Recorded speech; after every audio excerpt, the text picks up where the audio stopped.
So how do we transform a punch I captured in this office into the punch Neo uses at the start of the Matrix lobby shootout? Well, for that we're going to need to do some motion editing.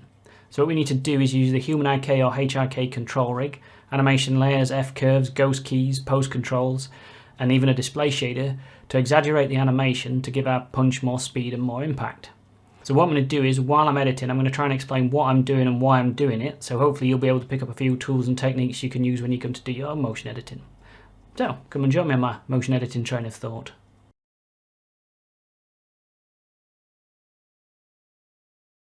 So the first thing we need to do is isolate the bit that we're going to be editing, which is this punch just here. If we set the frame range for this to 637 and 655, turn on loop playback, and we can just play that back. So we're going to be focusing on this punch here, just see if we can give it a little bit more impact, exaggerate a little bit further. So the first thing we're going to do is get rid of everything else so we can just focus on Nigel character and guard 1. But we'll turn guard 1 off for now. So this is just the raw data from the NBN system. So this hasn't been edited in any way, this is just a straight transfer from my actor skeleton onto this character. And you can see the data is really clean, you know, it's really good. You've got good solid. I go into front view. We have a look at his foot floor context. His feet's down the floor, they're not bobbling up and down.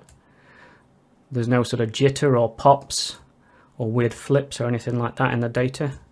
Again, if we look in the right view, you can see this data's all really clean. So technically there's no sort of fixes that we're going to do to this. If there were, then you'd fix those kind of things first. You either go back and look at the original solve or how you transfer the data and fix them there, and then you'd move on, come back and start working on the animation. What we're going to look at now is try and figure out what's actually happening in this animation, the sort of mechanics of the motion. So the reason we want to understand this first is, if we're going to make edits to this, we want to understand what's happening before we start changing things. You don't want to start coming in here and just moving things around, otherwise you'll end up sort of counter animating what's actually happening. So what you want to be doing is working with the animation that already exists. So understanding what's actually happening in the motion is key to editing as well. So we've got our anticipation here where he rolls back, then starts rotating them forward. And you can see there's a secondary action on his shoulders. His hips start turning just before his shoulders and his hands come through for the punch. And then, like I say, we get this action here, and then we've got the reaction. We've got this nice settled sort of overlapping action here. And then the other part is figuring out how you want to change this. So always start off before you start editing, always have a good plan of what you actually want to do. So don't just open the file and start moving things around and trying to figure it out as you're going along. That's again when you'll start getting into a mess where you start putting in keys and wondering if this is right or that's right.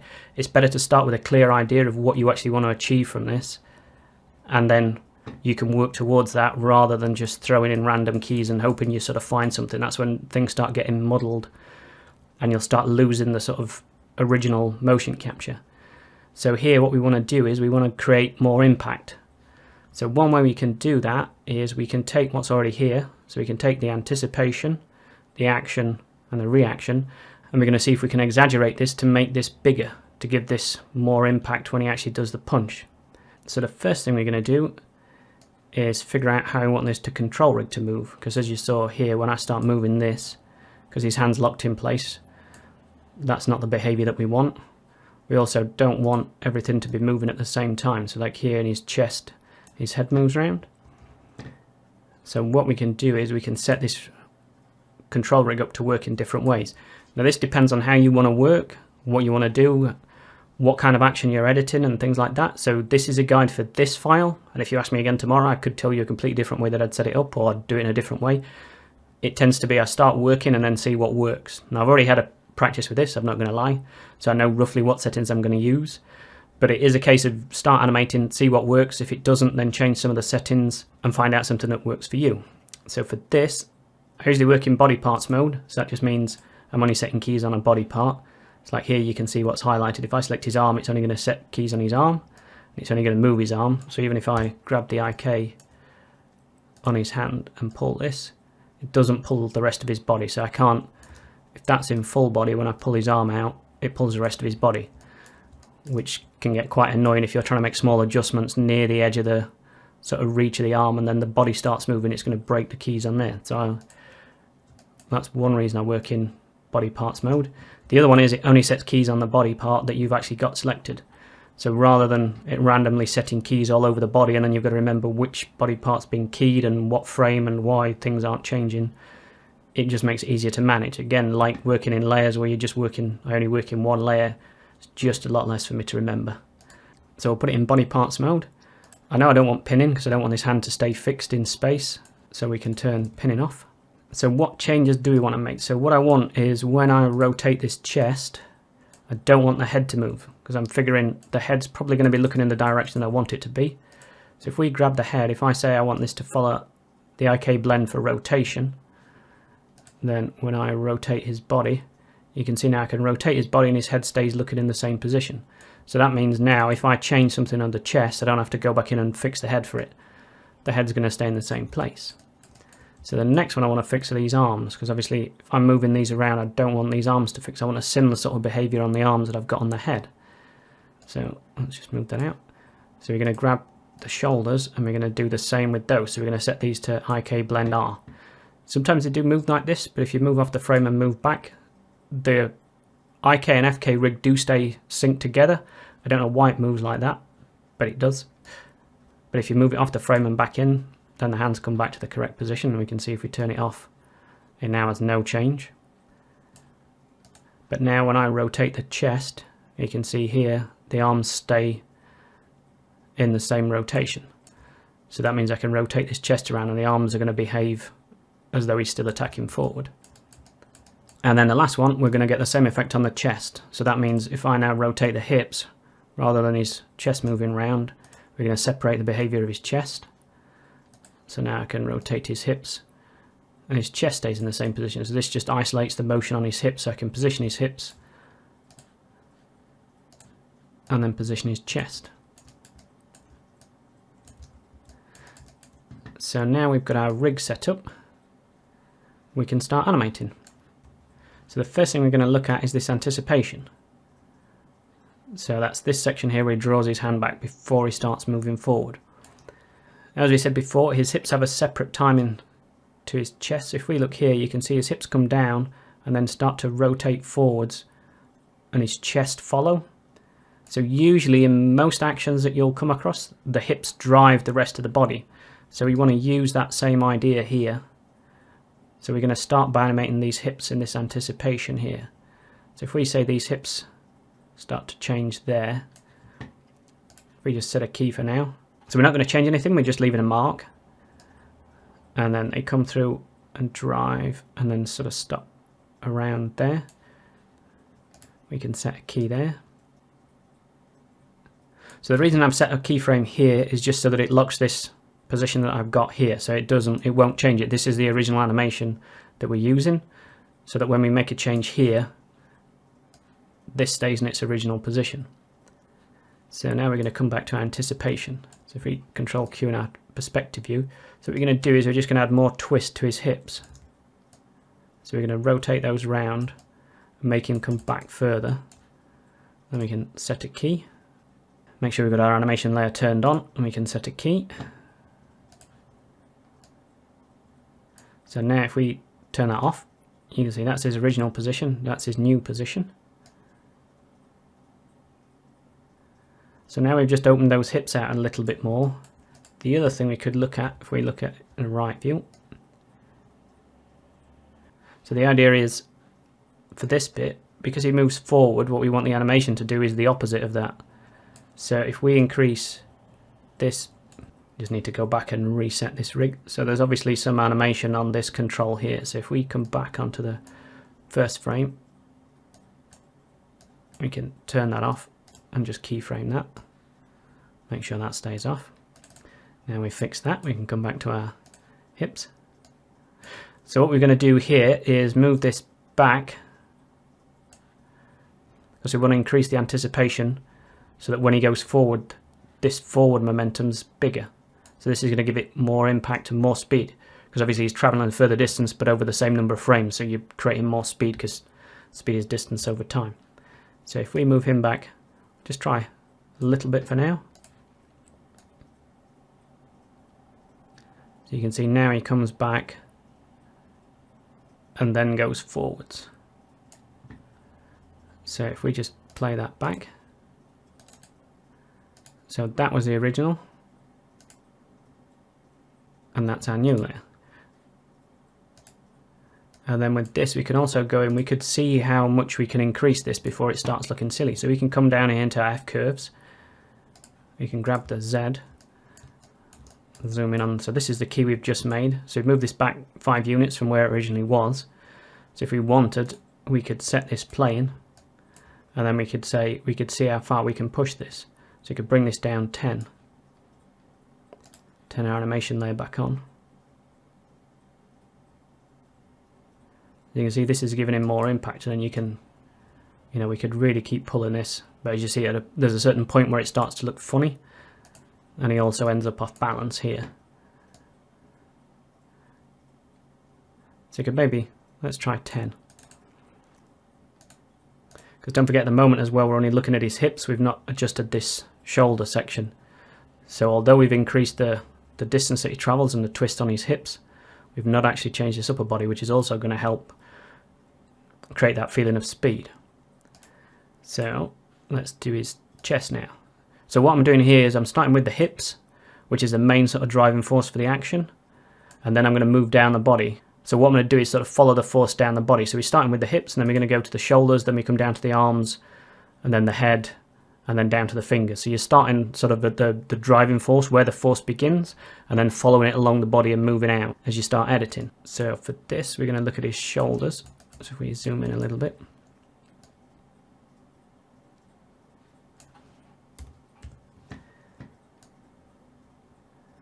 So you can see his shoulders are still back, and then he starts to rotate here. So let's set a keyframe here, and then he'll do the punch, and then he sort of stops at 149.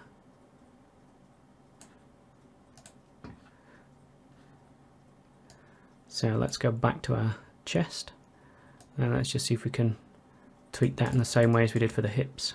So again, we're just looking to add more twist to his body here. So if we key that,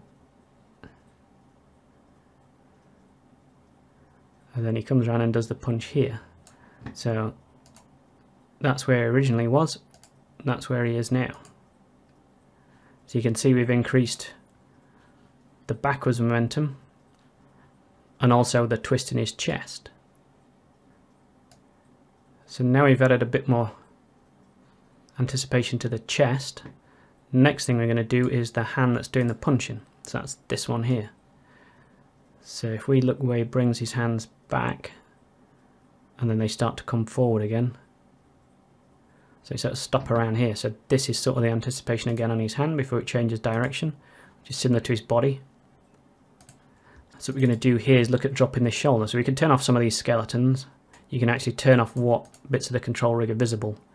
So we just want the IK and the FK. We can turn off his actual skeleton. So let's just have a look at dropping his shoulder.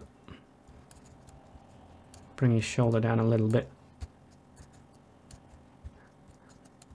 So what we're going to do here is get this elbow sort of back around here. What we want is a nice shape going backwards, and also maybe that elbow too high. So the elbow, if you imagine the force is going down here, so we've started with the hips, so the force is going to travel down here, it's going to travel down his chest, down his shoulder, through his elbow and into his hand to do the hitting. So if we get this elbow up behind this hand, this is going to drive his hand forward when he does the hit. So if we key that now, so that was our original position, this is our new one. So you can see there's more twist. He's starting to, the anticipation's starting to get bigger than it originally was. So now if we play that back, we can start with our original. So this is what we originally had. And then this is with our new punch. So you can see we're starting to add, because we've increased the distance that this hand's travelling, starting to add a bit more impact. Something we didn't do. If we come back here, and then where his hand goes forward here. So we're just going to set a 0 key so it goes back to its original position.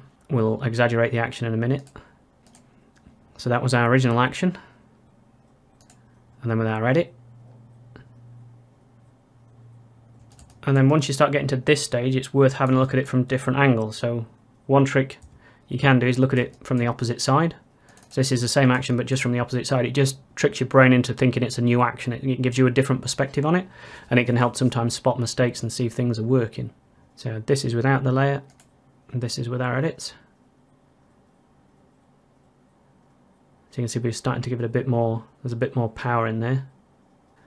And then from the front, so we just want to make sure here is that when he comes through, when he goes back into this anticipation, he's not off balance. We can see now his head's weird, but we'll fix that in a minute. So something else we could also do is where he transfers his weight onto his front foot here, we could take this weight and just shift it that way a little bit, just so that he's going backwards onto his right leg and then coming back forwards and going onto his left leg. So you just want to be going around as you're editing and actually looking at it in different views, even in a top view, and just making sure that it looks right from all these different angles, that he's still on balance. And also, just as important, if you're actually doing this for a shot, is in the shot camera.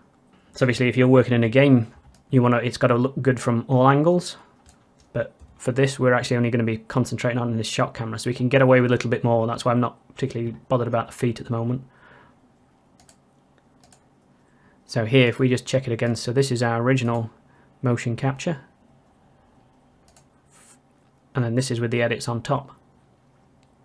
So now we'll go back and have a look at that head, because that looks a little bit weird in the front view. So if we bring our guard back in, just to make sure we've got him looking in the right direction. So what we'll do is on this frame here, we'll just see if we can get a slightly nicer shape with this neck. So one thing we could do is, just bring this over slightly, so there's a bit more curve to his spine as he anticipates. Key that, and then grab his head. Try something similar here. So what we're looking for here is some nice shapes, some nice movement in his head.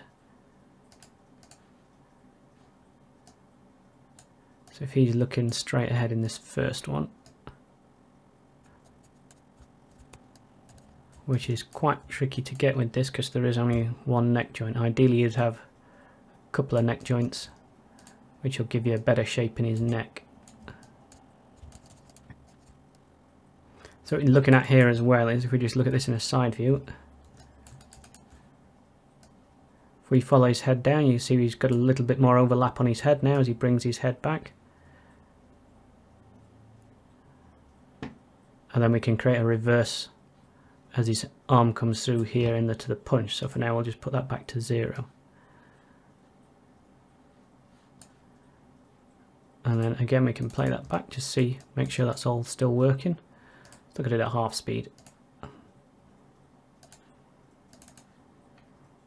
And then change this so that it's snap-on frames.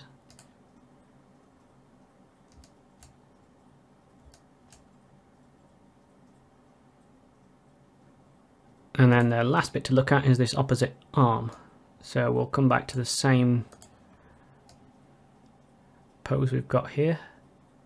You can see that's where his hand starts to change direction. That's this hand.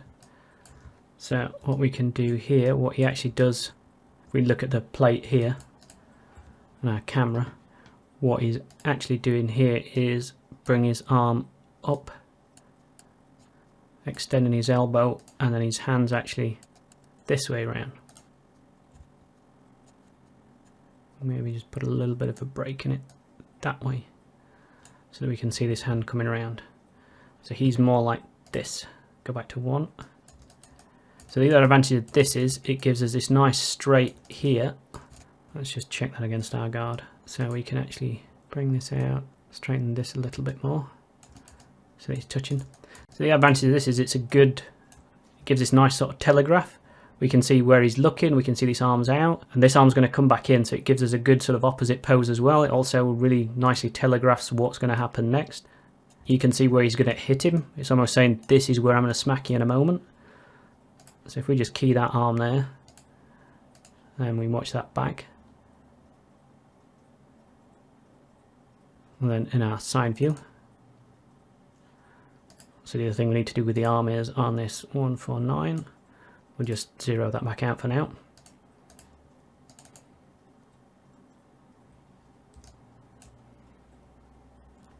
So you can see now we're adding a little bit more motion to it from our original motion capture, which was nice. That's me doing that. So, you know, I've got to say that it's good to what we've got now. You can see there's much more sort of force driving through his arm there as he does the hit. And if we play that back at full speed. And then in our original camera view, you can see there's just, this is our original, nice, small and compact, which may work for this shot. It's only quite a close-up. But you can see here, already looking like there's a lot more force as he draws back. And also if we look in the original, we can see here, it's a lot closer to what's actually happening in the plate for this anticipation. The other thing it is, it's quite nice, is he rocks his chest back here. So we could go back in and put a little bit of that in. So where he comes down, he's a little bit more over like this kind of shape. So we could key that in. Then the other thing that we might want to do is just tone down some of this movement backwards that we added in on the hips. When our Nigel character comes back for this anticipation, he does travel a long way across the screen and then a long way in the opposite direction, which is a little bit distracting. So what we might do is on this anticipation here, if we go back down to that, if we go back down into our F curves and then into Z, we can just grab that key that we were moving around before, maybe just bring him forwards a little bit. See how that plays with that hand on there. We just bring that forward a little bit, so now he's not travelling so far across screen. So we're still getting that backwards motion, and then the forwards we can probably extend here, but it just means he's not moving around quite as much as he was on screen. So one way we could check that, if we actually come back, what we can do is we can come into here and use ghosts. So we can keep this where it is now. If we just grab this, we can move it down. So we were roughly about 10. So you can see here we have this sort of ghost key. So this is where we were and this is where we want to try. So if we play that back, let's try half speed. So if we play that back, we can see he moves a long way across the screen, then back. So if we wanted to check what it looks like with this other position, we can use swap and it'll go back to the other key. So now you can see this key is now solid and this key's got into this sort of greyed ghost key. So that means it's using this keyframe here. So now we can check, he does still move backwards, but he doesn't travel as far across. He's a little bit close to what we've got in the video. And then does the punch. And then if we watch that back at half speed, you can see there's less travel compared to our, if we swap, you can see he's traveling further across screen. And then swap back. So ghosts and swaps are a good way to test as well if you don't want to keep turning layers on and off. If you just want to test with one keyframe on one channel. And then when you've got the one that you want, so if we want to keep this new position at 5, if you set it to the one that you want, so make sure the one that you want is highlighted, so in this case in a solid blue, then you hit clear, it'll get rid of the ghost key. So now you can see we've still got that anticipation where he comes back, but he's not moving as far, so it means there's not as much travel in the scene, so it's not as busy and shot. There's a lot less movement. And then we can go back into our right view and one camera and just have a look at that. So you can still see we've still got a good anticipation. He's still moving through. But in our actual shot that we're going to be doing, he's travelling a lot less distance. It's a lot less distracting. So now we've got our anticipation. Next thing we're going to do is come in and work this punch. So if we hide our guard again. So it's the same idea again. So just as we did before when we were doing the anticipation, with this pretty much everything lands on the same frame because it's the punch. So what we're going to do is we're going to take this and exaggerate this in the same way. So starting again with the hips, you can see the hips are turning through here and then coming around forwards. I'd be tempted not to move these too much further because you tend to stay square on. If you start moving these too far around, he's going to cross himself over. That's when you start falling and he's going to look a little bit more off balance. So if we go back to our original position, you can maybe bring a little bit more out, and he's fairly well balanced between there. There's a little shift of weight. You can see his hips are slightly higher on one side. So what we're going to do is we could bring this toe up, which will mean we can move this hip forward. So if we just bring him forward slightly, just check him against our guard. So you can bring him forwards quite a bit onto our guard. Straighten that leg. And then just see how that looks. So the other thing we need to do, because he stays pretty still after he's done this punch, what we can do is, rather than have him move back here, we want to copy this position, Control C, and then move to the end and hit Control V. And let's just bring him back slightly, something like this. So now if we play that through, let's just hide that foot because that's distracting for now. We don't need to worry about that for now.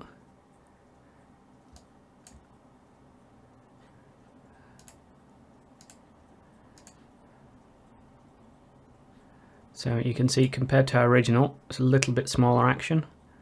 So now getting a much longer punch, more impact off that.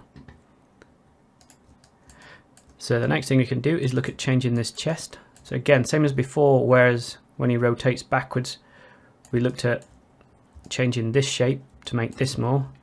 Now we can do the opposite here. So as he's punching, we can bring this through to put his whole weight behind it. Just check that against our guard. So you can bring this round so this is all in a nice line here.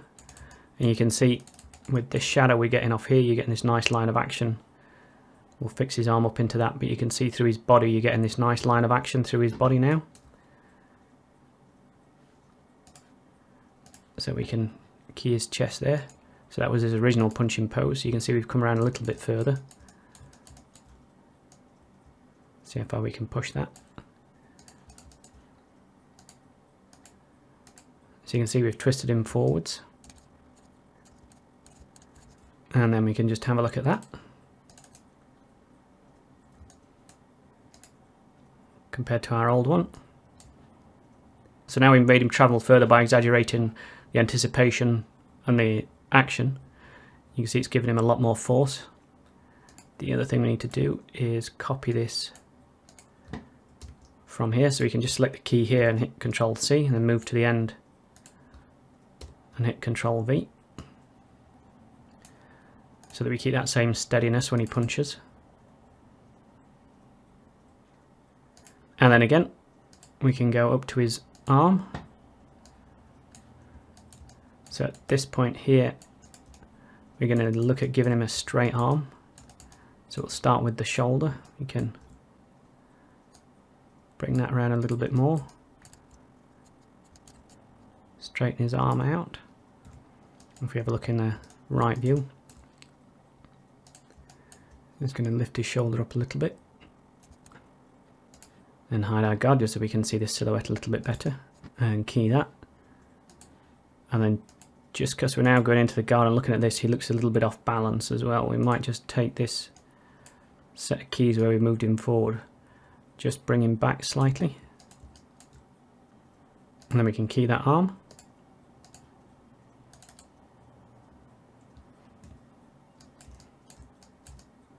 And then we can just check that against our original punch. So here we have our original punch again, then our exaggerated punch. So each time you're going back, you're looking at what you had originally and what you've got now, and just making sure you're not changing it to a point where it's become something different. You want to keep the essence of the original action and work over the top of it. So we can check that in our shot camera, just see what that looks like. We bring our guard back in. So play that back at half speed.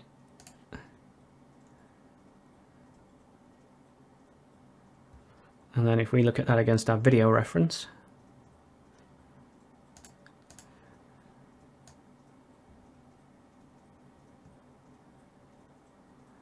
We can see here it's working, it's pretty close to what we've got here.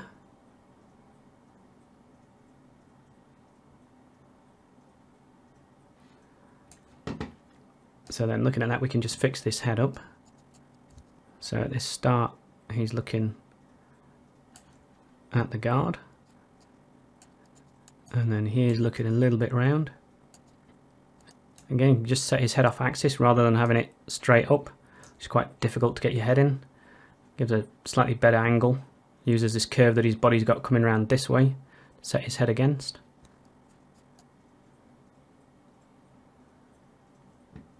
And then we've got the punch. So I need to bring his head round this way, and he's also looking down to get this shape across his back. And then we can take that key and put it at the end. And the same for his hand, because I've just noticed his hand jumps back.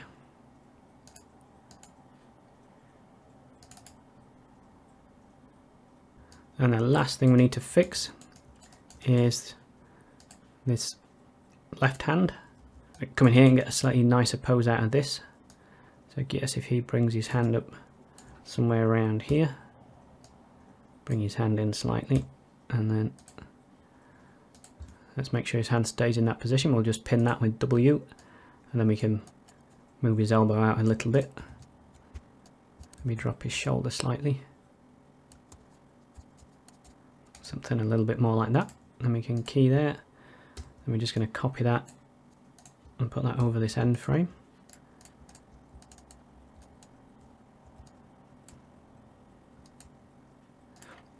So now we can see here we've got this nice drive from the hips. You can see here his hips overtake his shoulders, and his shoulders start coming forward. Then he launches the punch. So you've got that overlapping action in the body that we had in the original. So if we turn that off, we can see we've got the same idea here. So he's still got that overlapping, his hips come back, and then here you can see his hips move slightly before his shoulders to drive those forwards. And then in our edit we've just made that slightly more exaggerated, maybe a little bit too much. But if we look at that in our camera, you don't really see his hips, it's just the top part of him. And if we compare that to our video,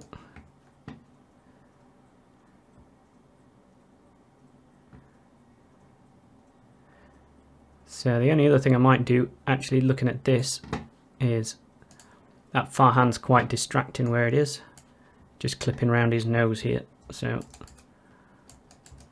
what I might do is we'll just unpin that and just drop that back slightly, maybe somewhere down here.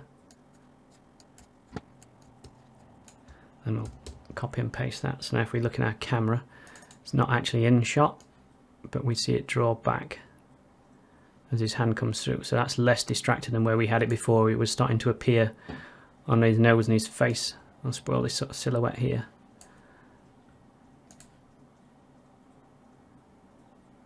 So the last thing we could change for this shot is we can see this first position that Nigel starts in is different to the one that we've got in the reference. That's because I had to cut halfway through the file that I was using just to get this timing correct.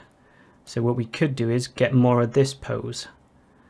So to do that, we can come out of this little bit. If we go back to one of the poses, we Control Q. So this is a sort of continuation of the shot where he stood here. So we could take this pose because that's what he's supposed to be in there.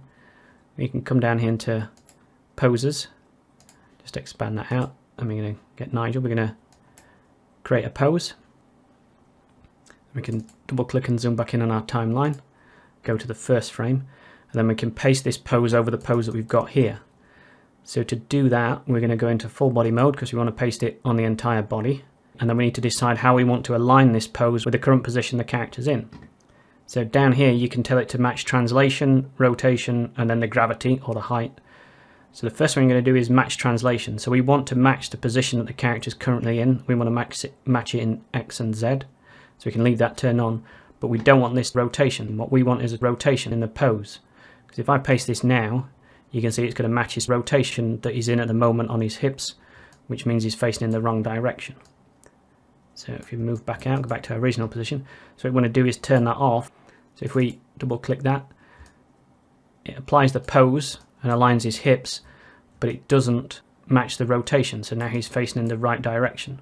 So we could key that to lock that pose in, and then if we play that back, it's probably going to be all shades of wrong until we get to the keys that we want. So first thing, let's just fix that head so he's looking at our guard. And we're just going to come back into our shot camera and look at how his hands are lined up. So I'm just going to roughly rotate his hands into position here. So he's a little bit more here.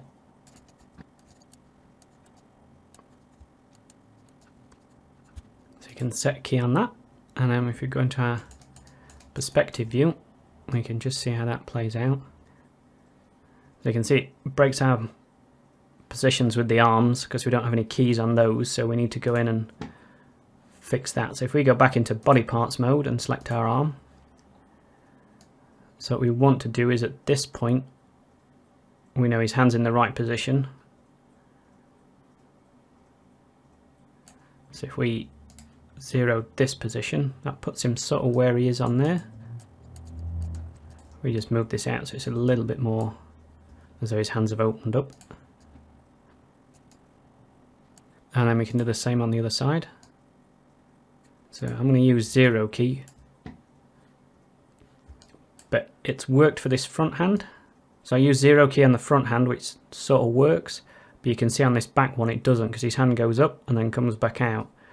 Whereas what it wants to do is move forward from this position. So he's bringing his arm over.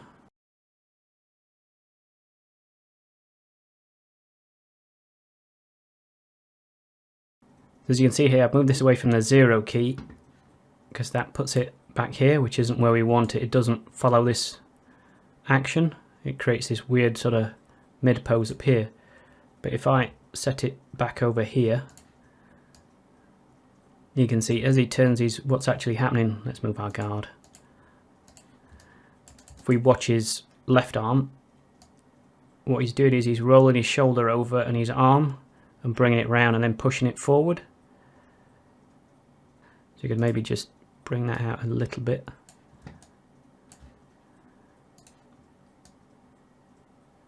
So his arm's coming around to his front.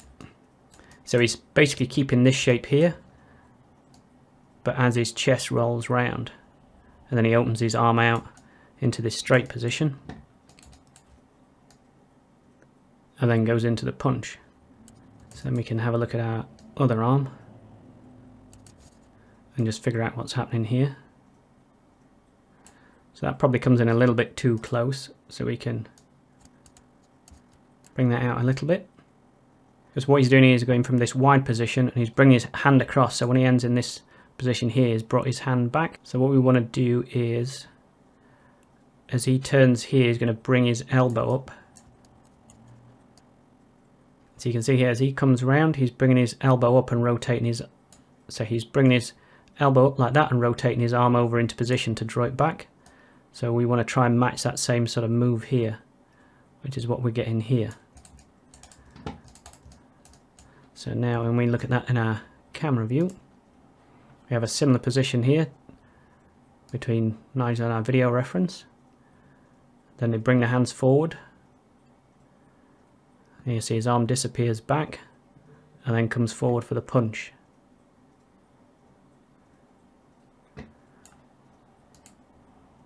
And then at full speed.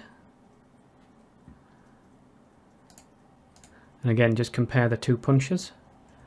That's quite a nice punch, quite pedestrian now, and then we can put in the big smack afterwards. And then another trick you can use just to test, if you want to test your silhouettes and things, if you deselect everything, so Shift D, and you just hit 2, you get this flat shaded view.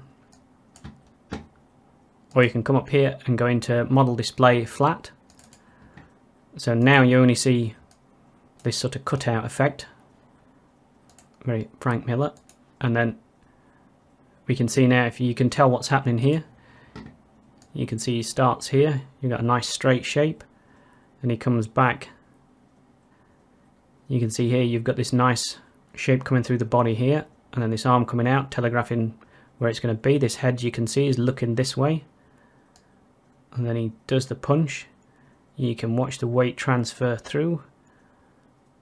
He comes and punches forward. If we wanted, just looking at this now, we could even come in here and let's see if we can just lean him forward slightly to get a nicer shape along this back. So we just lean him forward into that. So you can see here where he's more upright, and now we made him lean forward, so that's going to give him more force. And then we just need to bring this arm up slightly and copy the keyframe down so the pose holds. So now you can see we've taken this sort of quite small compact punch into this quite broad, or sort of maybe in-game, but it still works. If you look at it in the viewer, you can see what's happening. And then to get back to normal view, we can just hit Control D to make sure nothing's selected. Just hit 6.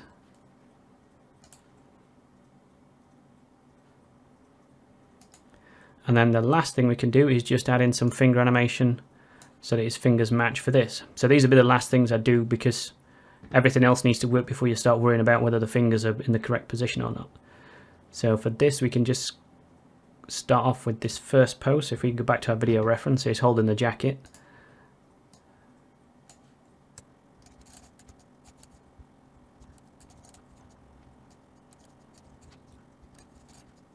And then we can set our other hand.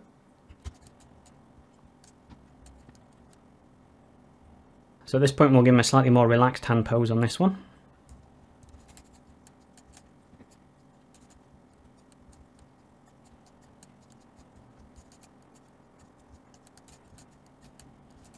And then this hand will start shaping into that straight hand that he's got. So we set a 0 key and put it back into its original position. And then we can just bend these fingers slightly off straight, and then I might just bend these other 3 down as well. And then this thumb's going to stay pretty much where it is. Just a little bit more down the side of his hand like that. And we can keyframe that. See how those are working. Then we can take the keyframe we've got here, post that there to get this straight hand. In fact, we might even set it completely flat.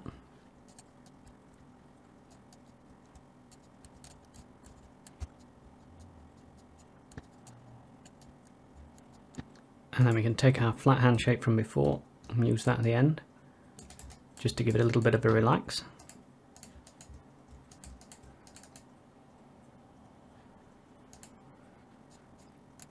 Or maybe we'll keep that tense hand shape, so it's not too distracting.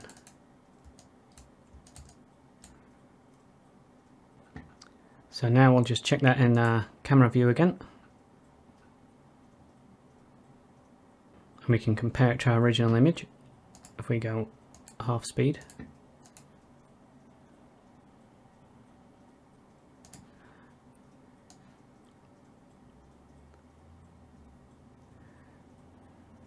So we can see here now, in terms of posing and timing, these are matching up pretty well.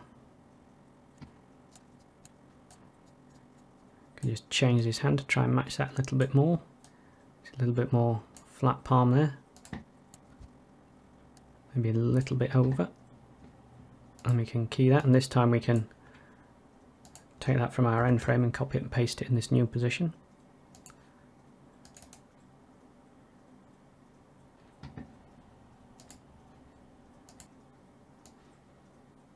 So now we can see we've got a pretty good match to what we've got in our plate. So then it's just a case of going through the animation and looking at it from different angles and in different ways and trying to find ways you can improve it. So one thing we could look at here is, see here in the reference he feels slightly more lean forwards than he does here. This feels slightly more upright. So if we Control Q into here, just hide our guard a sec. So if we look at this leg here and the body. If we grab the hips and we're just going to tilt this forward slightly, let me grab his back and again just tilt that forward slightly so it's a little bit more lean forwards. So now we've got this power coming through here, and then this is leaning forwards more. In here this looks like it's got a much straighter line coming through here rather than where it was. So if we compare that to what we had, then we've just shifted it forward slightly so it gives him a bit more force. So now his hips are coming forward and he's leaning forwards into it. And if we compare that again to our reference, coming through here and he's leaning forward, he's got that same lean forward. We can just copy those keys over.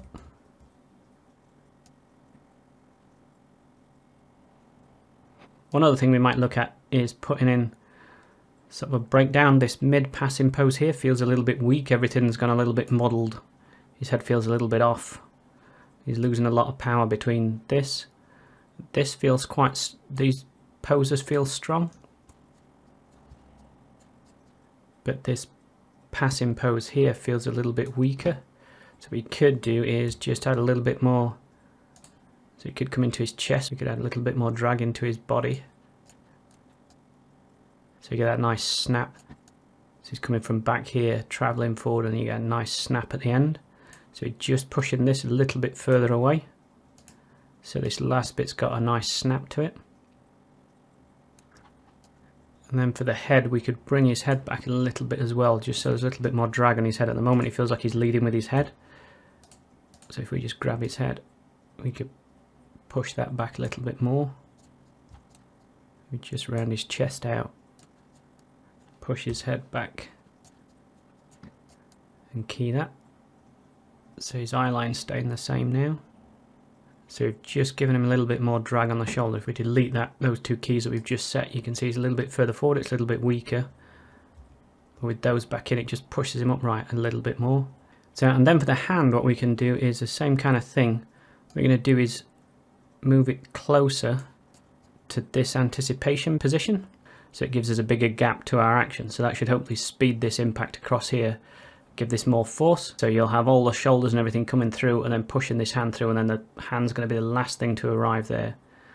So rather than just grabbing this and pushing it back, what we're going to do is we're going to come into a top view, just move that off. We're going to turn on motion trails or trajectories, so you can see where our hand's going, and then we're going to move this backwards halfway through here. We're going to move it back along this curve closer to his chest, and we can hit keyframe there. So that's just going to keep this same curve. So if we undo that, you can see the curve stays the same ish, but our hand's a lot closer to what it was. So now if we look at that in the right view, let's turn off trajectories, and then we just play that back at half speed. We can see now there's much more impact on there. And because we've got this nice big anticipation here, and then you've got this good sort of overlap reaction here, we can afford to push this quite a lot. So there's only like a couple of frames where we have this punch, but it doesn't really matter because the audience is going to be able to read this anticipation and then this to see what's actually happened, and they can fill in this however short this gap here is. And so if we just make that into one view, play that back, you can see now we're getting a good punch from that hand, and we could see how far we could take that. So we could come back in here, go into our top view again, turn on trajectories, and we can see whether we can have it, you know, really far back here and key that. It starts pushing it around and changing how this is going to fall, but we could try it in the right view. So now you can see this hand's not really moving, and then over these last few frames it really extends out. So if we play that at full speed now, you can see we've got a good smack from that hand. And again, you've got that force traveling down where you've got the hips come through. So here the hips have started to go forward, but you can see the hand still moving backwards. And then here the shoulders are turning, but the hand's not really moved, changed that much position. And then in this last couple of frames here, the hand comes out here with the shoulders into this final position. And if we just look at that in our camera view again, so you can see now we've taken this from this small but perfectly formed punch, I feel, into this much broader, heavier punch. So finally, avoid the temptation to adjust everything just because you can. Remember, the secret to good motion editing is understanding exactly what your character's doing and why they're doing it, and then communicating that idea as clearly as possible to the audience. Now I have to go because I think there's somebody just arrived.